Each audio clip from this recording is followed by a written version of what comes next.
All those times he had to take a work call when we were at the lake or in the gym, he really cares. He always puts his family first, but his clients are second. As his biggest and most difficult client, I can tell you for a fact he can handle any situation. Go to djcoulter.com and find out for yourself. That's djcoulter.com.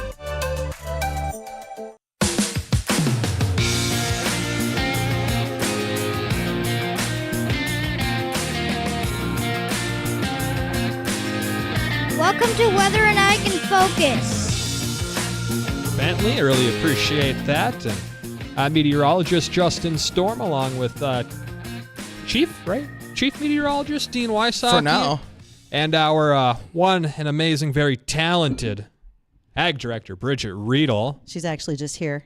Just That's here? amazing. Mentally or physically? No, I'm actually here in the building, which is a bit unusual. I'm just Finally. here physically. We actually have a good connection with you this time. I brought garden produce and put it in About time you in send the break yourself room. the correct link to connect. Okay. There will be working words on the break, gentlemen. Those. That's exactly right. Well, it's good to be here with you guys. Happy Weather Day. Yes. Hey, wait, is it a weather day today? Well, it's looking sort of cloudy. I got 2/10 of rain last night. I thought it was like one of those, like Janae's been trying to pull bring your coworker flowers day, and I called BS on that instantly. She didn't bring you roses? No, she Sad. expected me to bring her roses. Well, that's because she thinks she's the princess. It's of a the one-way building. street with her, I'll tell you what. You guys seem a little hostile for just So this early in the day. feisty today. Right. It's only Wednesday, too. Man. Hey, did you catch that Little League game between North Dakota and South Dakota? I'm a little disappointed we lost to South Dakota. Yeah, North Dakota. still get a rematch? If you didn't catch They it, could have a rematch. They go Okay. in the loser's bracket now. and you're ready for a spoiler, I'm ready. Fargo dropped the ball. Ba-bum bump. Too soon? Too soon. Too soon. I'm Too soon. sorry. Stick to weather. Kids, I got a story today. I'm not good at that either. Picture, if you will. What's your Are you going to story? do the weather or am I doing a story? No, you're doing the Let's story. hear it. So here we go. Okay, so here a few weeks ago, my brothers still operate our family farm, and they went to an auction sale.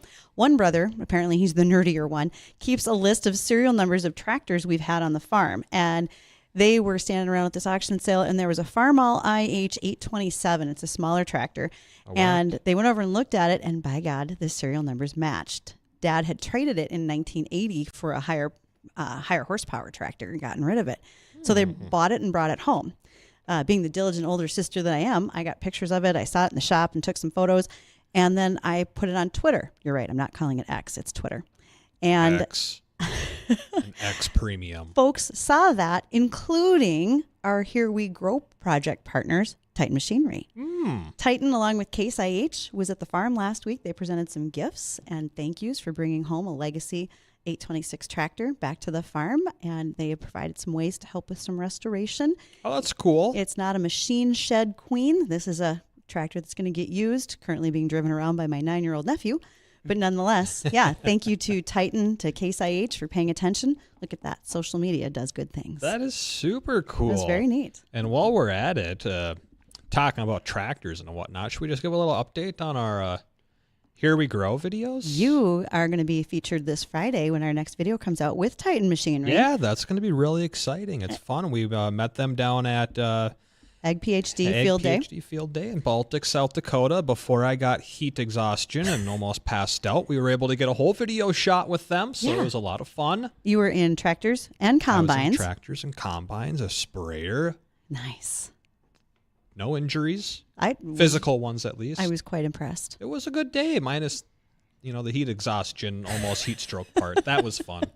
Dean got out of there before it happened, so he didn't get to visualize any of the Older madness. and wiser, Between Wysocki. half of the Right. crew, half of our crew down there, Yeah. almost got heat stroke. And this part of the crew didn't even I think get you're being there. a little exaggerating there, aren't no, you? I think there was a lot of sick folks after that. Was there? No, I wouldn't know because it wasn't United good. Well, Airlines if one held person me up. almost passed out, Well- I was getting lightheaded. The first thing I told you, drink water. What do? You crack open 3 beers. I'm like, you can't be drinking beer in Drink that heat water down and there. shows up with a case of Busch Light. Hey, look, the hardest hitting thing at Ag PhD Field Day is the ice cream from South Dakota State University. So I don't think there was beer on site. Yeah, so next video comes out on Friday. Last Friday, we launched our previous episode. That's episode 15 if you want to go back and watch those.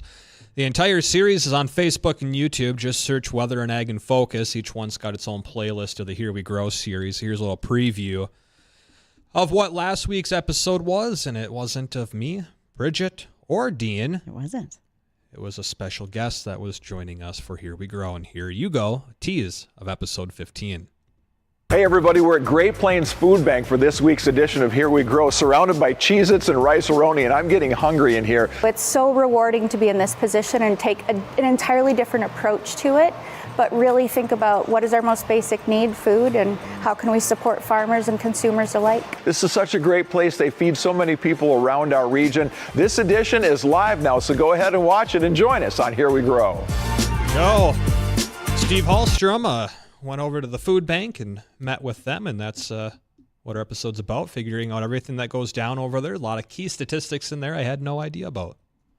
Well, and I think it's just nice that folks got kind of a preview of where our dollars are going to go after we harvest our soybeans, which I know you're striking for the 65 bushel an acre situation. Maybe we'll get there. Yeah, we're heading out there today to go look at the field after the show, and you're going to tell me if those crops look like they're 65 bushels or 25 bushels or maybe somewhere in We're between. going to see if they're 4 bean pods or not. And Farmer Jim's he's in house today. Yeah, he won't we be on might there have with to- us, but he said he needed a little more rain out there for our soybeans. You going to deliver? Yeah, so let's Can try. why don't we Okay. dive right on into that forecast, see what conditions are looking like. Dean? Justin, Dean, you want me to take it? I do. Okay. Hey, kids, we're doing a radio show. Dead air is not good. 70s out there right now. We're in the mid-70s across the area with, partly to mostly cloudy skies out there. We got a little upper-level wave moving east, and as it does, we'll see a little more sunshine as we head throughout the day. Highs should top out in the upper 70s, pretty close to 80 degrees with light northeast winds, and tonight down into the upper 50s, and tomorrow, partly cloudy skies. We'll see a chance for storms develop late in the day. Some of those could be on the strong side. Highs tomorrow, again, in the 70s. If you're wanting a nice-looking forecast, Saturday looks ideal. Sunday doesn't. So if you have any outdoor plans, do them on Saturday. Low 80s, plenty of sunshine. Great way to start off your weekend. Not too bad. I got a state softball tournament on Saturday and Sunday of this week. So we'll see you midweek next week? You'll probably see me at some point. You might even get lucky if you're in studio. Well, you'll be on VMix if you send yourself the correct link to connect. I will, because I can't trust Dean for that. You'll get to see the dirty monkey tail. I don't need to know. But I I can. You're am gonna grow- so are you gonna grow it? You're gonna excited shave to it? do this. It is gonna be the nastiest thing ever, but I am so excited. Wait, you don't know what a dirty monkey tail is? God, no, please don't tell me Oh, either. it's where you take your beard and you shave one side of your face so it goes down to your chin and wraps up over your mouth, so it just looks like a monkey tail coming from one ear. You're not going to see your wife for days on end, right? She already told me not to do it, No but kidding. So you know what that means. every He's gonna do it. every state tournament we always either do mustaches, mutton chops, just something stupid. And Just a heads up here. I'm not going to be in studio, as I'll be on the road every day from here on out for the next 10 days or so. And thank God I don't have to see that in person. It'll you're just only be gonna over see video. it for one day, maybe. I might even, if it's bad enough, I might chop it off before. No, I you come. got to show up in that. You have to. You seriously have to. Wow. I'm excited for it. Yeah. No. Yeah. No, you're not into I that. have no interest in seeing That's this like someone situation. pulling off just like the dirty mullet. Dean likes a good mullet. I had one. You just you appreciate it. And I You used to absolutely have one, yeah. I used to have one back in the day. It was permed. It Oh, you wasn't had a straight- permed It was a mullet. permed mullet. Oh my god. That was cool back in the 80s, man. Tell you, chicks dig the perm. Okay, moving right along. Bridgette, would you appreciate a permed mullet? One of us had spiral perms for a long time, and she's glad they're gone. All right, let's talk about something useful. Harvest is coming, and so it is time to make sure that if we had grain bins for our project, that they would be up to date. There's a few things that farmers are currently doing to make sure that their bins are in good operating condition, and some upgrades and improvements. Things like changing up fan upgrades, maybe installing walk-through doors because those old bin doors were a little tight to get through, even for this short kid. And sweep augers on the floor. Boy, I really wish we would have had one of those as a kid, because shoveling grain just to one auger point was a lot of work and super hot in a grain bin. But also, the average age of U.S. farmers is 56 years old. So adding stairs and handrails is another safety factor that's being done. And I bet our friend at NDSU, Angie Johnson, who's the Farm and Ranch Safety Director, would give good advice on other upgrades folks can do. And then you can control stuff from your phone, right? Your bin speed, your fan speed on your bins. You can look for hot spots and temperature. You can open and close roof vents using that as well. Wow, that's pretty cool. Pretty cool technology. That is super cool technology. Yeah. I think that's an okay place to be working sometimes, is if you can do it from your phone. I mean, a lot of guys turn on their irrigation that way. Yeah. You can control your whole house with your phone nowadays. Why not? And a lot of your farms, you can use cameras out in your livestock pens during calving, so you can see if there's a problem, if you have to go back out there. Now, what's the danger of hacking? A lot. With that. A lot. I mean, I would think so. Last October, the FBI came out and had some pretty hefty cyber attack warnings. Most of it was focused at agribusiness, right? So you're looking at like large co-ops, grain elevators, but now it's trickling down to the farm as well, because how many farmers don't have a lot of multi-factor authenticators? There we go. Thank you. On some of their farm records. If you have someone who hacks into your climate, all of your different farm records on your iPads and so forth, that's easily accessible. And I'm not saying farmers do a terrible job. Some are pretty good. Some can use some upgrades. But the problem is all of that can get locked up and held for ransom. Whereas if you don't pay the ransom for it, they're just going to release your information out into the black web. That's really a scary place. That's what I'm told. You ever see some of those videos of people experimenting on the dark web? I also don't go to those places either. I don't want to know. Well, they're like YouTube and TikTok. Still don't want to videos. know. It's scary what they find down there. You filter all that for me. Tell me the good things. We'll filter it out during the break. Hey, you want to be a part of the program today? Got any questions? Want to join in on the conversation? Give us a call on the Red Wing Shoes phone line. That's 701-293-9000. You can always reach us via email during or after our shows. That's weather or ag at flagfamily.com, or you can always drop a comment there on the live streams on Facebook Live, YouTube Live, and there's not a chat box, but you can always watch us on Acres TV as well. We're going to take a short break here. When we come back, we got Joel and Jody from the Metro Flood Diversion. We're going to be talking to them all about that, and if you got a question, again, 701-293-9000. Stay tuned. Weather and Ag in Focus. We'll be right back.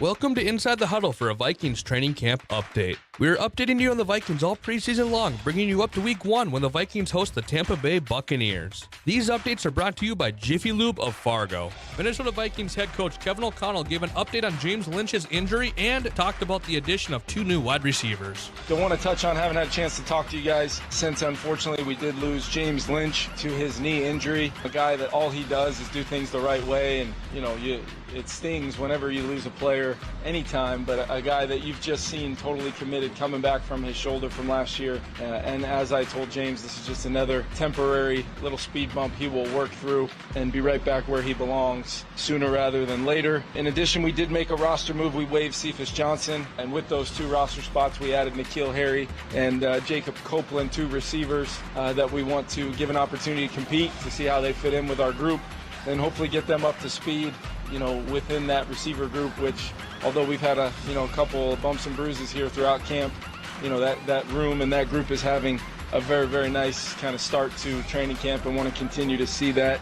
This has been a look inside the huddle of Vikings training camp. These updates are brought to you by Jiffy Lube of Fargo, where you can do more in a jiffy.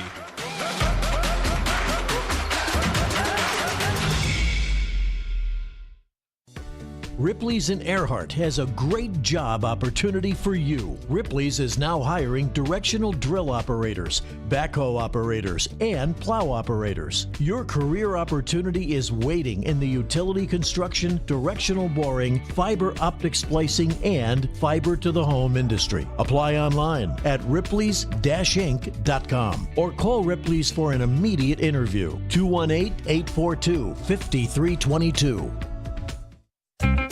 Kingpins has a very special Sunday lunch offer from 10 a.m. to 2 p.m. This Sunday, Kingpins will donate 50% of food and beverage proceeds to the Leadership Care Fund to the families of the officers affected by the recent incident. All those delicious lunch specials, salads, soups, and fantastic desserts going for a great cause. This Sunday from 10 a.m. to 2 p.m., 50% of food and beverage proceeds will go to the families of the officers affected by the recent incident. Kingpins, Jacks Way South, east of I-29, this Sunday.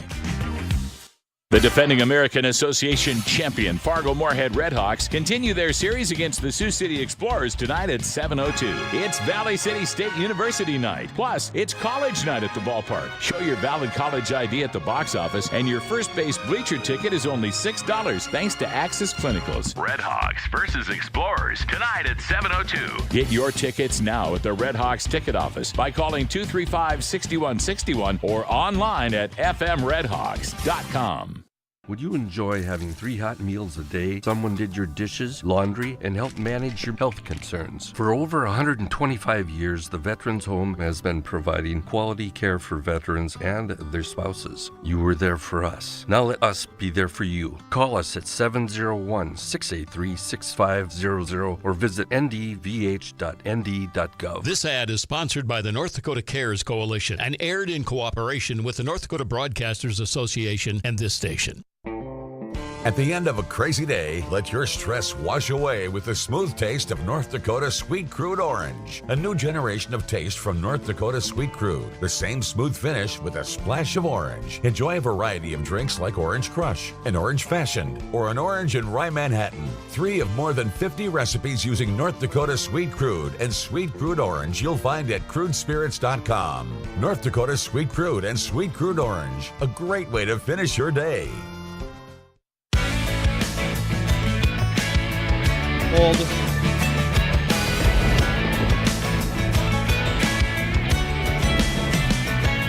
Welcome back to WDAY Weather and Ag in Focus. So glad that you are joining us today, and we have a full studio. This is so much fun. Sure do. First. All right, Bridgette Readel, Ag Director, President accounted for, joined by Dean Wysocki, One Thumb Wonder, Chief Meteorologist.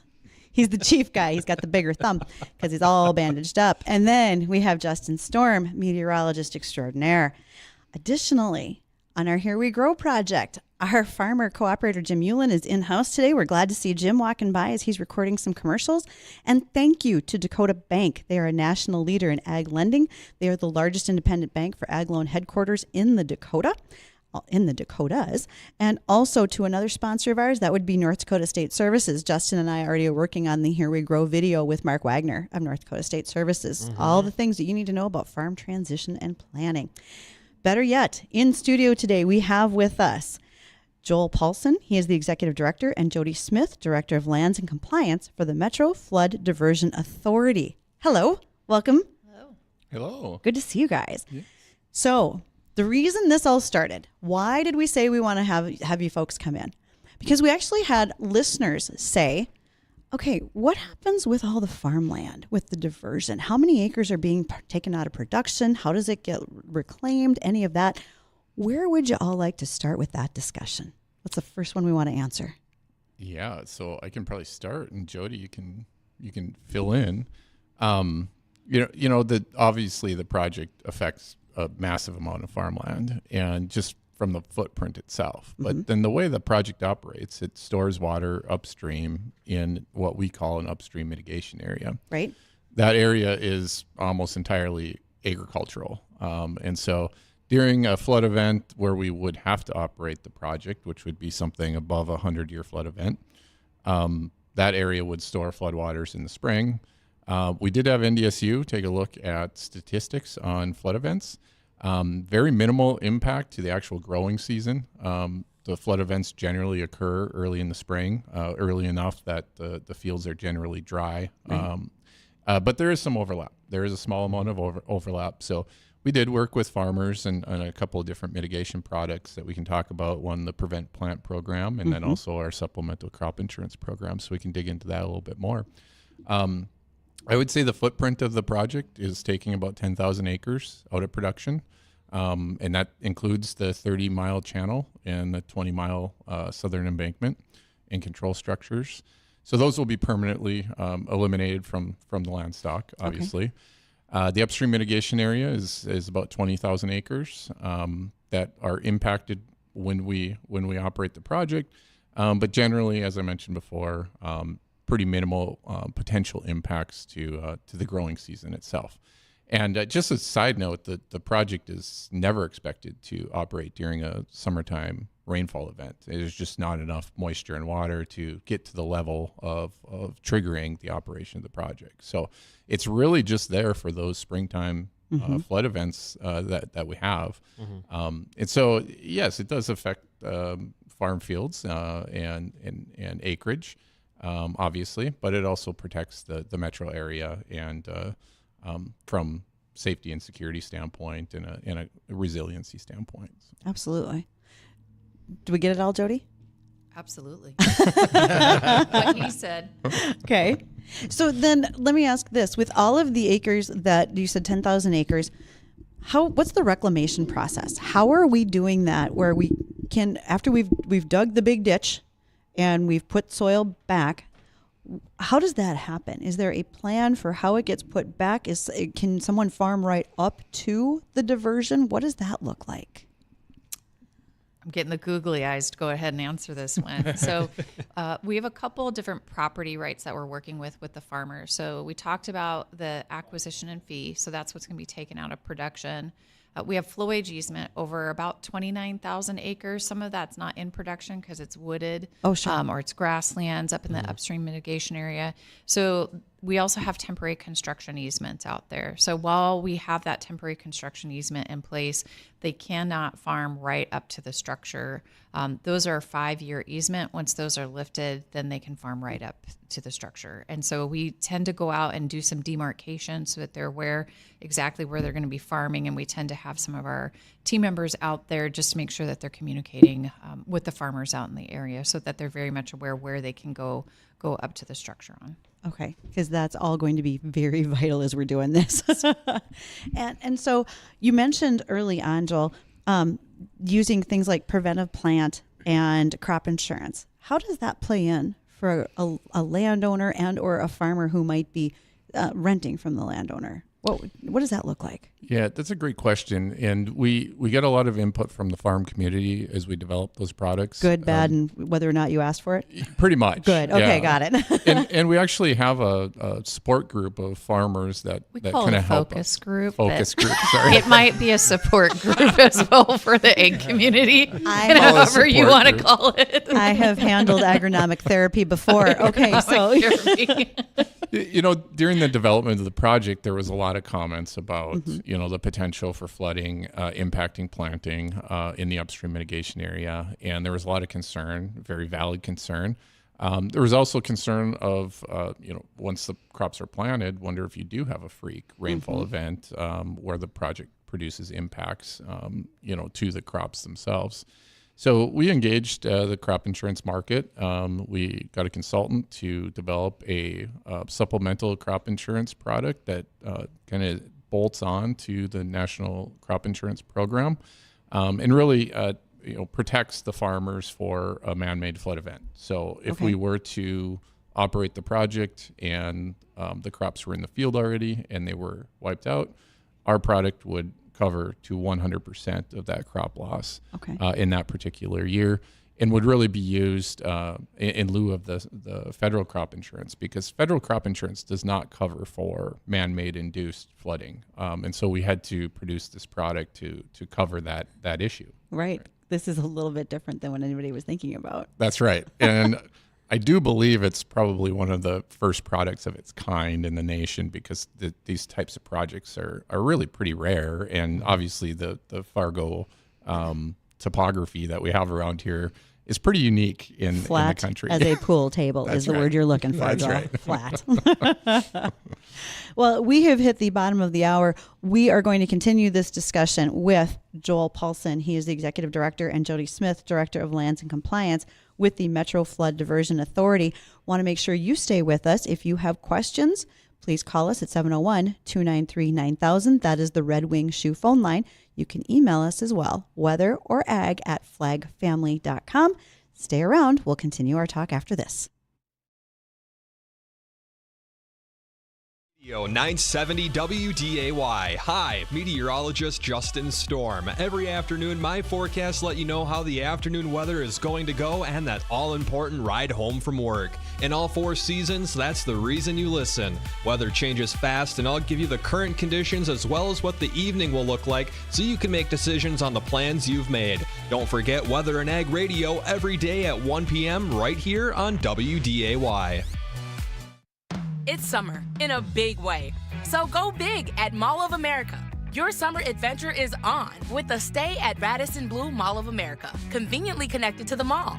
Swim a little, spa a little, shop up to 500 stores, enjoy every kind of dining, and so much more. Nickelodeon Universe has live Paw Patrol shows. Then get creative with the youngest ones at Crayola Experience. So you can go big just by going to Mall of America. mallofamerica.com/summer.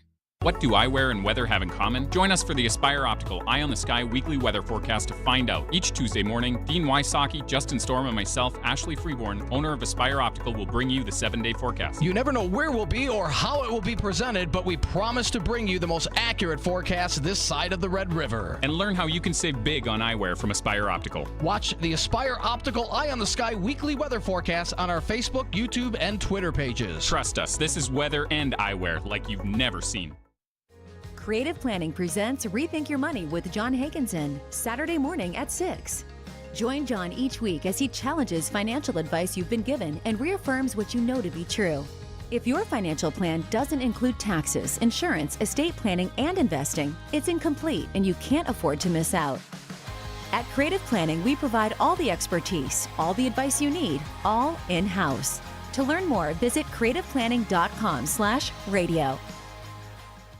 Does cold weather hold you back from getting your corn planted each spring? I'm Darren Hefty with Hefty Seed Company. Our Hefty brand 40 Series corn is the industry's only corn recommended for soils as cold as 40 degrees. How? We pick seed with the best vigor and highest cold germination scores. Then we treat every kernel with Hefty Complete Seed Treatment, providing even more protection from cold soils. In fact, we're so confident in our 40 Series corn, we back you up with a free replant policy. Plant 40 Series corn first. Plant 40 Series with confidence. Only at Hefty Seed Company. Some days I cover up because of my moderate to severe plaque psoriasis. Now I'm hitting the road with clearer skin thanks to Skyrizi, Risankizumab Riza, a prescription-only 150 milligram injection for adults who are candidates for systemic or phototherapy.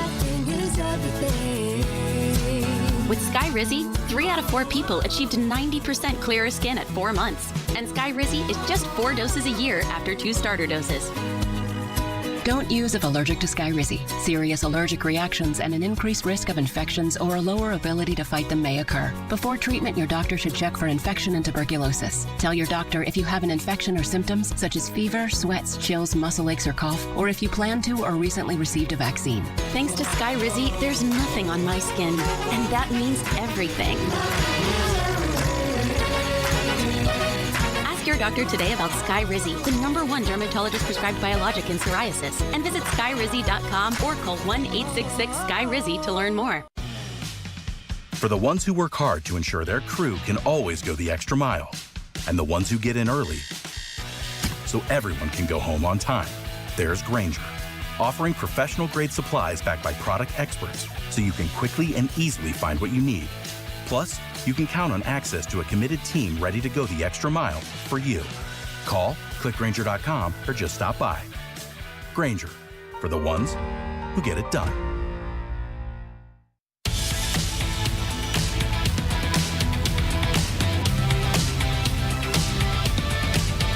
And welcome back to WDAY.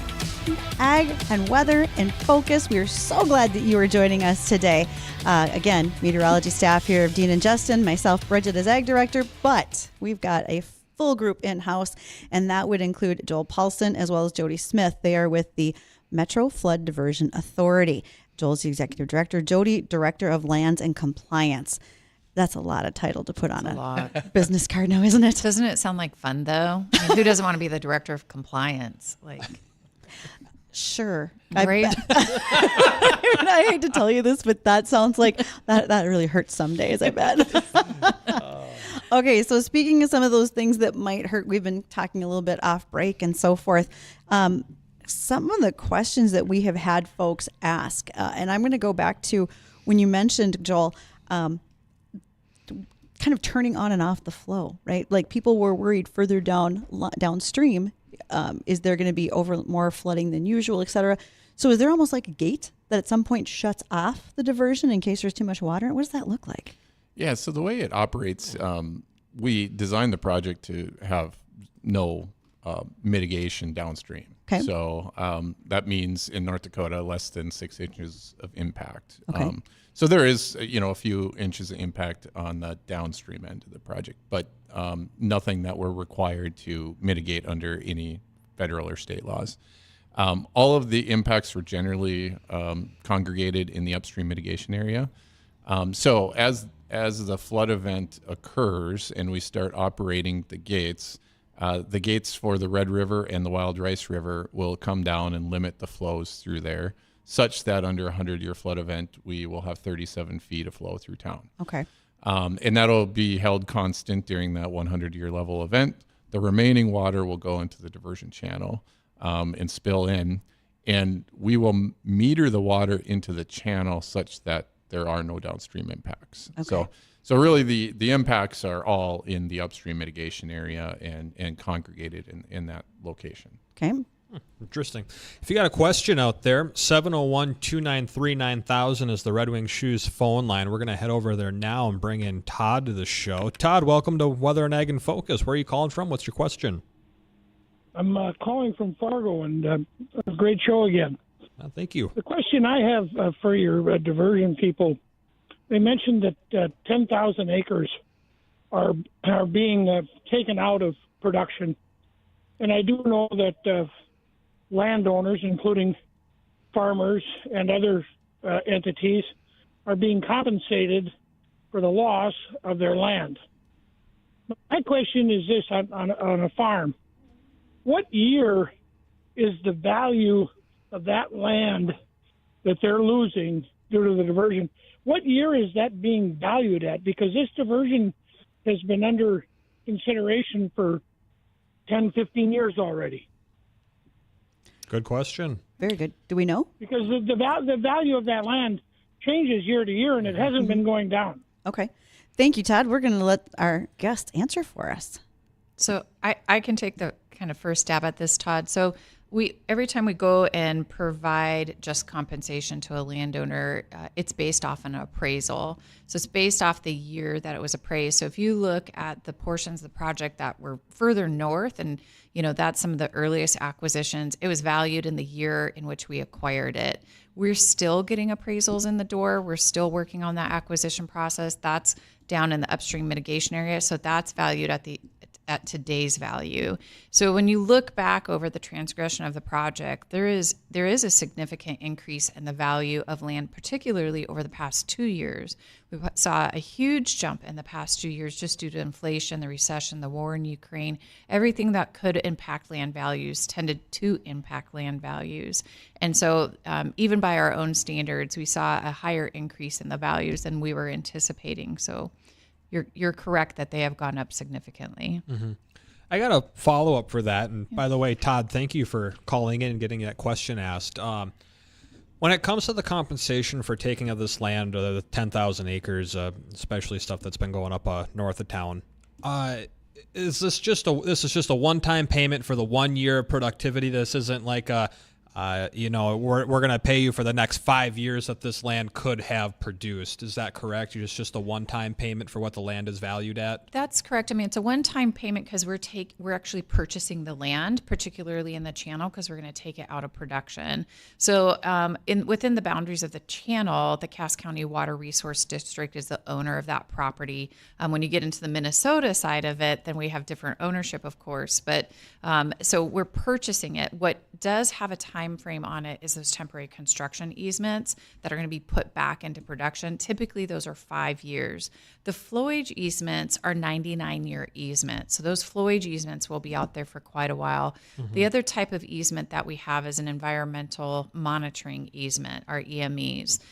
Those do have a dates ranging from 20 to over 50 years. And then from time to time, we'll also have an access easement that's placed out there so we can get in and access a certain property when we need to get out there. So there's a couple of different types of easements then, and they all have varying dates, and then they all have differing compensations that are attached to those dates and the impact that our presence will have on that property. So Right. So I'm imagining some of these easement agreements with the owners of the land would be kind of something similar to what we experienced with our field up by Prosper, west of the Amazon plant, where they just have access to come in whenever they need to, and if they destroy any crop that's been planted, you get a compensation for that amount of damage for the crop and what it averagely would yield. That's correct. So we do commonly have to do crop damage reimbursements, and we do try to communicate that effectively with the tenant of the land. And so we've seen that a couple of times, particularly now that the contractors out there and doing some dirt work. I've seen recently a couple, like we have a cultural survey that also needs to be completed. So we have different surveyors out there looking for cultural artifacts, and if they go in and cause any crop damage because they have to pull a shovel out there, then that also results in some crop damage reimbursements. So. Okay. Well, and because we're shooting for 65 bushels soybeans, we're going to need the highest level of reimbursement possible. Absolutely. I'm sure you've never heard that in this discussion whatsoever, I'm sure. Oh, so that's why we're here, Jody. Right. Yeah. We're negotiating. Welcome to the Thunderdome, guys. I see it now. You're in our domain now. Hey, we're going to bring in Al to the conversation now. Again, if you want to get in on the 701-293-9000 is the Red Wing Shoes phone line to the studios here. Al, welcome to Weather and Ag in Focus. Where are you calling from? What's your question? Madison. So now with the flowage of the diversion, are they going to put in a series of locks or dams and to manage the flow, or how? And if so, how many will they put in? Excellent question. Yeah, thanks for the call, Al. Thanks, Al. Yeah, that's a great question. So the way the project works is we have 3 control structures with gates on them. The one on the Red River, one on the Wild Rice River, and then the inlet control structure that has gates to let water into the diversion channel itself. So those are really the only, that's the way we control water and control the flow in and around and through town. Those will only ever operate during a flood event. So all other times the gates will be wide open, let normal flows through. There'll be really no difference to the hydrology and hydraulics of the area unless we're operating the project.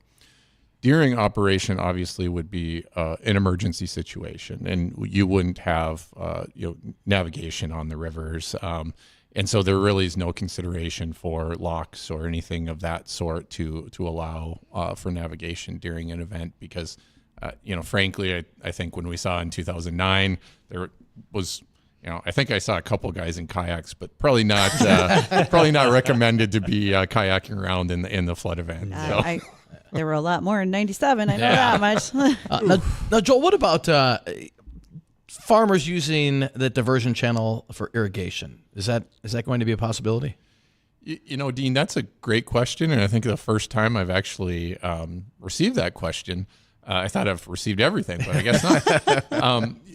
I think there's definitely room for discussion there because the diversion channel itself will accept all the drains from the west. It also accepts water from the Rush River system. The Cheyenne and the Maple River will actually go over the diversion channel with the use of aqueducts. However, if there's too much flow in those river systems, they'll dump into the diversion channel as well. So we will have water in the bottom of that channel at all times. We're calling it a low flow channel right now.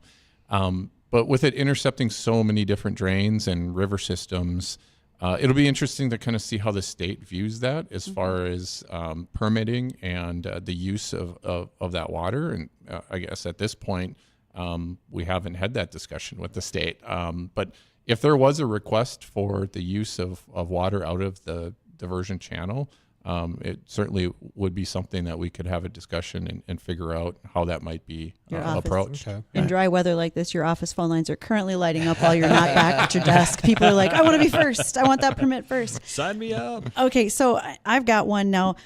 From my perspective is weed control, because I think about this, and maybe you don't want me to call it the big ditch, but that's kind of what it looks like. And if you are a landowner, you are required to do invasive weed control on your ditches So who's doing that for you? Are you having to do the weed control? You're going to have water in the bottom, so you've got to pay attention to, aquatics. What can be used? Does it have to be mechanical methods versus chemistry? And just how does that balance out? What do you have to do for that? Well, I can start. So this is actually Let's see if you can do this, you guys. This is a bit of a complicated question. Not that we don't have it covered, but there's different roles and responsibilities for different people as it relates to weed control. So the diversion channel itself, which starts south of Horace and ends up by Georgetown, that is all being constructed by a private developer through a public-private partnership. So it's a lump sum contract. That contractor is responsible for designing, building, operating, and maintaining the diversion channel for 30 years. So during that 30-year period, they're required to do weed control on the diversion channel itself.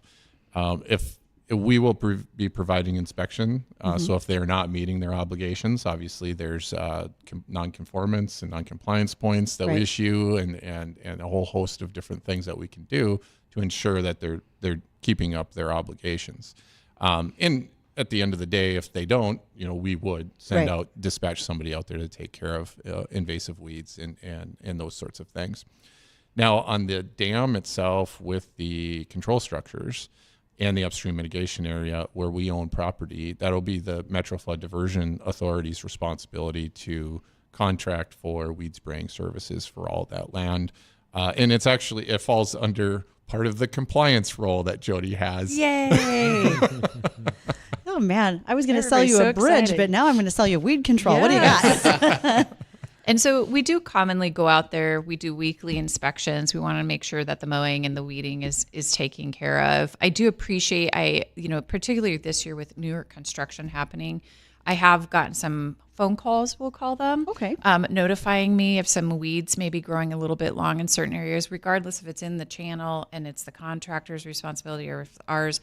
If somebody sees something, say something, and go ahead and call me. I send a team member out there. They do the inspection, and then we get the right person going out there to manage the situation. Because what we don't want to see are weeds growing and kind of getting out of control out there. So because that'll spread to farm fields, and that's not good upstream either. Yeah. Well, I got one last one for you before we run a little low on time here.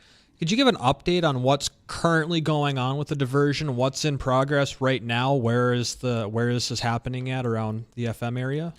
Oh, absolutely. So we have a lot of activity going on right now. I know there's a bunch going up on 94. They shut down 29. They shut down one of the lanes. That's right. So they just crossed over to the west side of 29. So they've almost completed the diversion channel from the Red River to I-29. You'll see a lot of activity if you drive up there. They've now moved to the west side. They're beginning preparation for the interstate bridges on 29 at that location, Highway 81 and the rail line. And then they've started excavation on the Maple River Aqueduct. A lot of that fill we're hauling to West Fargo to fill in their old lagoons system. And then in town, obviously, Fargo and Moorhead are continuing with their flood control efforts. Fargo's got about 85% complete, and Moorhead's about the same location, so many in-town projects still going on. And then the remainder of the work is really south of town, down by Horace, at the inlet control structure, in the wild rice structure, and the red structure, and then the corresponding embankment of the dam in between those structures are currently being constructed. And then I-29 south of town is being raised. That the area that will be in the upstream mitigation area has to be raised above the pool elevation that we'll have in there when we operate. New sledding hill. Yeah, new sledding hill. Hey. So that's currently occurring as well. So construction's really moving forward on all fronts. Good. And we still expect the project to be complete in 2027 and operational for a potential flood event in 2028. That's awesome. And how wide and deep is this going to be again?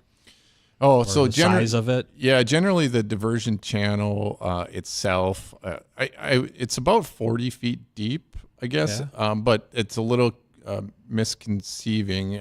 So it's actually only about 20, 25 feet below existing grade. But then we're taking that soil and putting it up on both sides, which makes the total 40, 45-foot depth of the channel itself. Cool. And generally, it's about a quarter mile wide.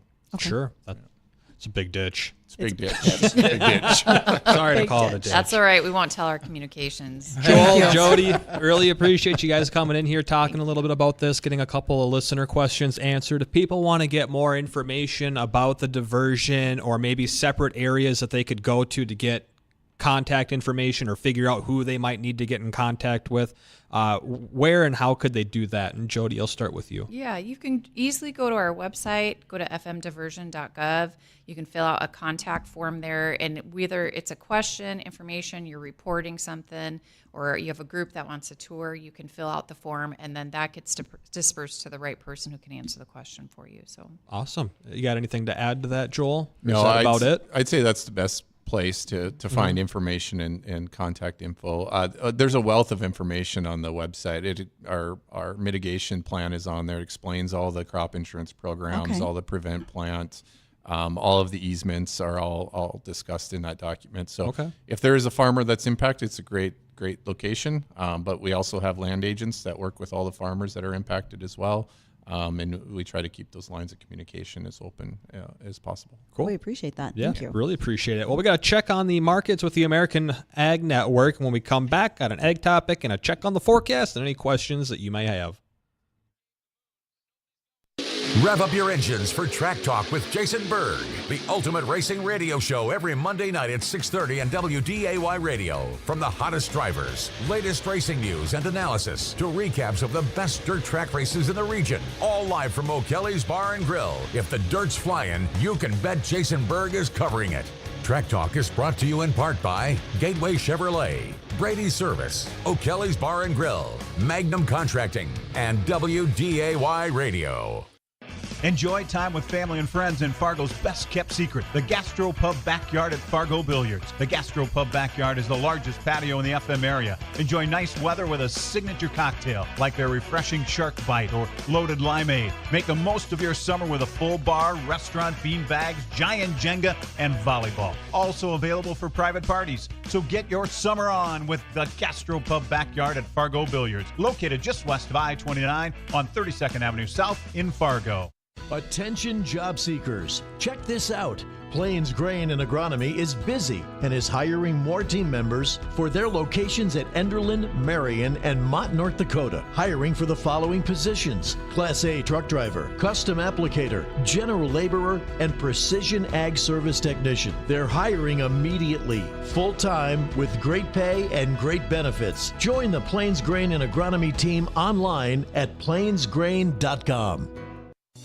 Ripley's in Earhart has a great job opportunity for you. Ripley's is now hiring directional drill operators, backhoe operators, and plow operators. Your career opportunity is waiting in the utility construction, directional boring, fiber optic splicing, and fiber to the home industry. Apply online at ripleys-inc.com or call Ripley's for an immediate interview. 218-842-5322.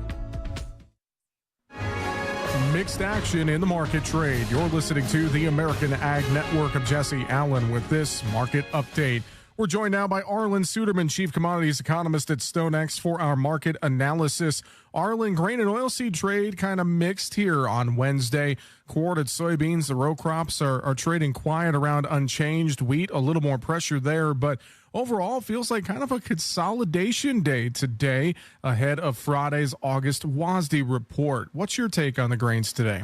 Yeah, we've already seen over $1.50 drop from the recent highs in soybeans, better than an 80 cent, I think about an 83 cent decline in December corn. And so the market's saying we're not sure we want to go lower until we see USDA's numbers on Friday in the crop report. Same thing on the wheat. We've seen a big decline in prices. Now we're getting to a level where we're kind of consolidating just above some chart support levels. Wanting to see those USDA numbers on Friday. That doesn't mean that the market's turning bullish or anything like that, but they want to see those numbers, see if there's a reason, any surprises in there before they extend any short positions. Soybeans showing more green on the screen today because they have the tightest balance sheet. So any fund manager who is holding a short position probably has greater risk in that short position than if he was long right now. And so therefore a little bit more short covering going on there. But this is a market kind of going nowhere fast is ahead of that report. All right, fantastic. We appreciate it. Arlen Suderman with StoneX joining us here today. Mixed action in the live cattle and feeder cattle trade with hogs showing a little bit of triple-digit pressure in the deferred contracts.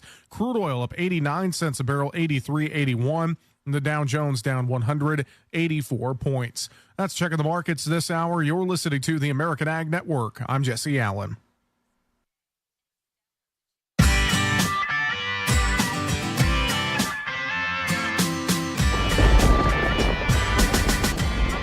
And welcome back to Weather and Ag in Focus. Thanks for rejoining us. It's 1:55 on this Wednesday afternoon.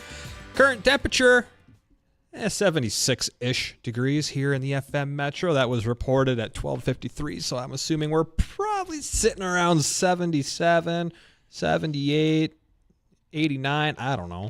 Dean, what temperature do you think it is? At the top of the hour, we'll be at 77, I bet. 77. Hey, we got something fun that's about to happen here on the show. If you're watching on the live stream, pay close attention. If you're not, get on our live stream right now. We'll this give could you be a gory. little bit. So this is going to be a I very have no idea what it looks like. Interesting situation that happened to Dean just a couple of days ago. Was it past weekend? Yeah, down in the Keys of Florida. I was off the Keys of Florida, and we were shark hunting. And I reached in. We caught a shark, and I grabbed it, and he took a huge chunk out of my thumb. It's a cute little shark. I mean, it was only it was cute. It wasn't a huge. It wasn't a 24 great inches. white. Yeah, and but it does some damage. Did a little damage. Look at your thumb. Hold your thumb up for the viewers to see. So look they call him Nine Top and like the One-Handed cartoon Warrior. Character. I've So been calling him the One Thumb Wonder. the doc said I could actually take this off today, take the bandage off. I have no idea what it looks like. Let's get a close-up zoom in here. Do I got any fun I have music? gutted deer before. This is not a big deal. And also, if you bleed on this counter, you're cleaning it up yourself. I'm just telling you that now. And how many times does it go around? 6. Doc, wrap 7. this up. Well, of course 8. he wrapped it up. You're not supposed to wreck it. Jesus, how much? That's a little unnecessary, in my honest opinion. Yeah, but have you seen Dean? He cut himself with a blender, so he obviously needs to be having this wrapped up. Wait, you told me it was a shark. Yeah, until I coached him to do better, it wasn't very good. Oh, did it pop What do you off? got there? 2, 3 stitches? 3, 4? I don't know. I can't see. I can't count. Want me to cut those off? No, it's not ready. Oh, turn it over here. Oh, gnarly, man. That's gnarly. Oh. Zoom in on that baby, maybe. I don't know. That's That looks normal. Does it? Situation normal. Emailer chimed in, said that it was a shark that was armed with a blender. That's awesome. Oh, baby shark's got a blender. Please don't sing that Baby Shark song. Nobody needs to hear that all day long. I got it on the stream deck. No, don't. All right, well, hold on. I got to go to the field with you after this, and I will just shove you in the dirt if I have to. Oh, did you hear that sound?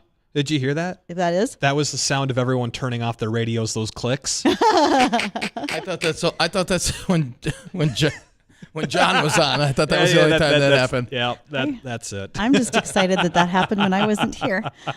Nice thumb, Dean. That'll heal up nicely. Yeah, it looks really good. It looks like you've been in a swimming pool for 3 days. This part's all like, I don't know how tender? that's going to heal. It's not. Well, it's going to fall off. I don't think he sewed it tight enough. Sign up for plastic It surgery. doesn't look like it was sewn very well at all. You slap some super glue on that, it'll be fine. Dude, you got a nasty looking thumb. It might be all the wrinkles and the pale whiteness from it being in a wrap for 3 days. That could be it. It looks like bath toes is what it looks like. You are the prime walking example of farm safety right here as we get into harvest. Nobody hurt themselves. Don't stick your fingers in the near blender. Don't put your fingers sharp objects where they shouldn't be, kids. You're going to learn the hard way real quick. Be safe out there. What do we got left here? 30, 45 seconds. Dean, can we Quick get one review more of the forecast? rundown on the forecast Yeah, here? we've got partly cloudy skies for the rest of the day. We'll have highs close to 80 with northeast winds 5 to 10 tonight, upper 50s. And tomorrow, we're looking at partly cloudy skies, and we could see some storms develop late in the day, more so towards evening. and some of those could be strong. We'll have a high tomorrow once again in the 70s. That storm exits as we head into Friday, low 80s, and then half weekend. Saturday looks ideal, about 83, and Sunday, another chance of storms coming into the area. So if you have outdoor plans, I'd say Saturday is your pick day. So that'll do it for Weather and Ag in Focus. Want to thank everybody for joining us, for Bridgette, myself, and for Justin Storm. We want to thank you for joining us. Jay Thomas Show is coming up next.